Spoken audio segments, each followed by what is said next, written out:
Teaching Christian Basics, Lesson 2, the different ways we know about God. There are two different ways that we know about God. The first we call the natural knowledge of God, and that is what we can know about God apart from His revealed knowledge, the Scriptures. And the second is, I've given it away already, the second knowledge of God is the Scriptures, or the revealed knowledge of God. So we can learn about God through nature, and we can learn about God through His revelation in the Scriptures. Now, when it comes to the natural knowledge of God, we want to make a couple of distinctions. The first is what we can know outside of ourselves and what we know inside of ourselves.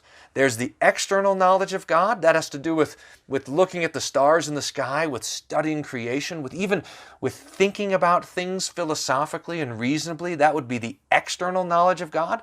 And then there's the internal knowledge of God. That is the knowledge of God that we have in our conscience, the knowledge of right and wrong, the knowledge that there's a judgment to come at the end of the world, the knowledge that there's an order in the universe and I don't fit in with that order. So the natural knowledge of God is both internal and external. We can also make this distinction with the natural knowledge of God, that it's both acquired and innate.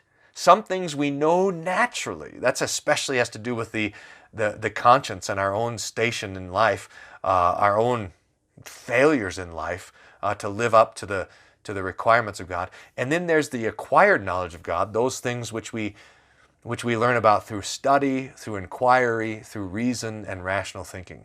So the external knowledge of God is acquired knowledge. The internal knowledge of God is an innate knowledge of God. Now, the other thing we want to know about the natural knowledge of God is that it is very limited. We only can know a few things about God. Namely, this is how I like to think about it, that God is big, He created the universe, that God is good. That means there's a particular order to the universe, and because we do not live according to that ordered universe, God is mad. God is the judge. So that God is big, good, and mad. Now, what you might notice there is that the grace of God is not revealed. In fact, the saving knowledge of God is not revealed through nature. It is only revealed through the Scriptures. So Paul says, for example, in Romans 1:18, the wrath of God is revealed against all ungodliness of men.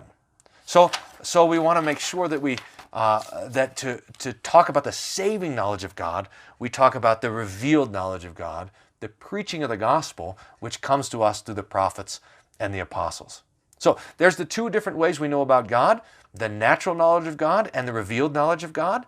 We know that the natural knowledge of God is both external and internal and acquired and innate, and that it is very limited, that we only know that God is good, big, and mad, and we can't know that God is gracious. We can't know the persons of the Holy Trinity. We can't know the deep mysteries of the Christian faith apart from the Scriptures. That's what we're going to talk about in the next lesson 3, the doctrine of the Scriptures.